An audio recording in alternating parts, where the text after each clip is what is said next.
Bismillahirrahmanirrahim. Assalamualaikum warahmatullahi wabarakatuh.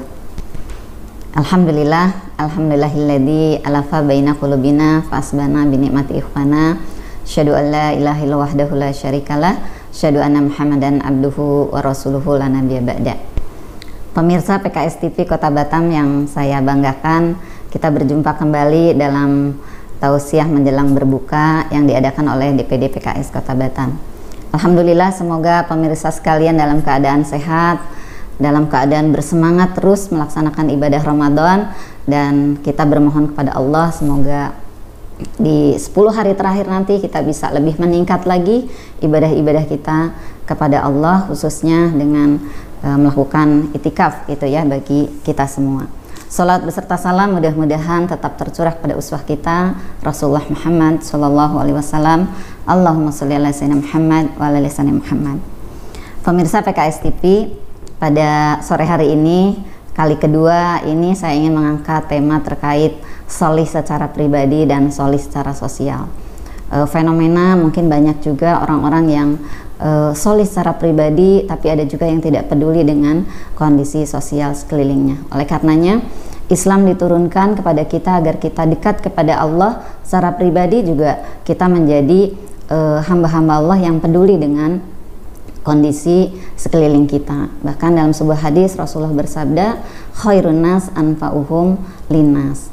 Beliau juga katakan bahwa bukan umatku, bukan golonganku yang tidak peduli dengan urusan kaum muslimin. Dan tentu senada juga dengan PKS sebagai partai yang selalu peduli, selalu berkhidmat untuk rakyat. Nah, di situ kita bagaimana mempraktekkan apa yang menjadi jargon kita sebagai partai dakwah. Pemirsa sekalian, dalam Quran surat An-Nisa ayat 36 Allah berfirman, sembahlah Allah dan janganlah kamu mempersekutukannya dengan sesuatu apapun. Berbuat baiklah kepada dua orang ibu bapa, karib kerabat, anak-anak yatim, orang-orang miskin, tetangga yang dekat dan tetangga yang jauh, teman sejawat, ibnu sabil, dan hamba sahayamu. Sesungguhnya Allah tidak menyukai orang-orang yang sombong dan membanggakan diri.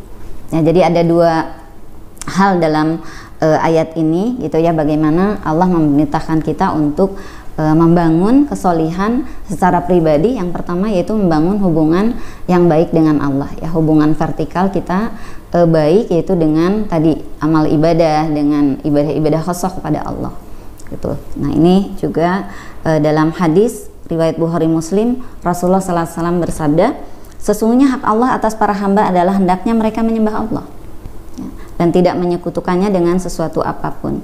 Hak para hamba atas Allah bahwa Allah tidak menyiksa siapapun di antara mereka yang tidak menyekutukannya dengan sesuatu apapun. Jadi bagaimana kita meyakinkan ataupun menguatkan keimanan kita dengan terus melakukan amal-amal ibadah kita sehingga keimanan kita bisa terjaga. Di samping itu, kita juga tidak ingin menjadi hamba yang solih secara pribadi, tetapi juga kita ingin memberikan dampak yang banyak kepada sekeliling kita. Bagaimana keimanan kita bisa berdampak kepada lingkungan kita, baik yang terdekat, karib kerabat ataupun keluarga, orang tua gitu ya. Kemudian juga mungkin ada yang punya pembantu ataupun khadimat ya paling terdekat, dan tetangga-tetangga kita. Dalam kedua ini adalah solih secara sosial ya, secara sosial apa yang bisa kita lakukan? Tadi disebutkan dalam ayat tadi, yang pertama menjadi anak yang berbakti pada orang tua. Jangan sampai ada orang yang qiyamul lailnya bagus, puasanya bagus, tetapi hubungan terhadap orang tuanya tidak bagus. Ada yang sampai mungkin berkali-kali lebaran tidak pulang karena ada masalah dengan orang tua.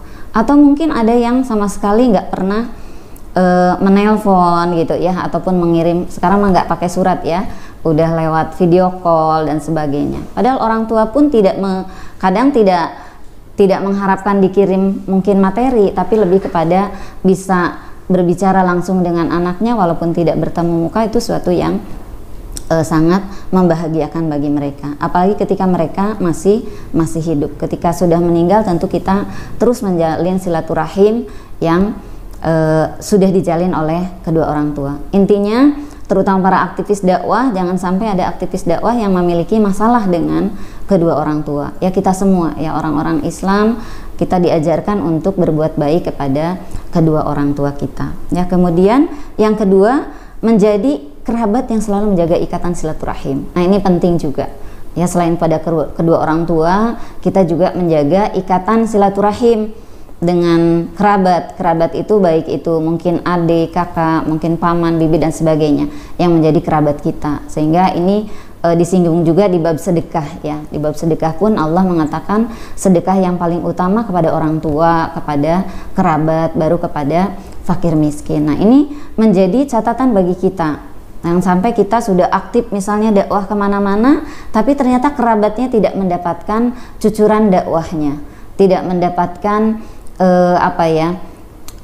efek ya dari dakwahnya. Padahal kemudian kita bisa melihat ketika Rasulullah pertama diserukan untuk berdakwah, yang dipanggil pertama adalah keluarganya, kerabatnya. Dan ini memastikan agar kemudian kerabat kita juga menjadi orang-orang yang mendapatkan dakwah dari yang kita jalankan. Yang ketiga adalah menjadi penolong bagi anak yatim dan orang miskin. Nah, ini di bulan Ramadan ini bulan berbagi, bulan kepedulian, tapi bukan hanya bulan Ramadan ya, tapi di bulan Ramadan memang meningkat gitu ya.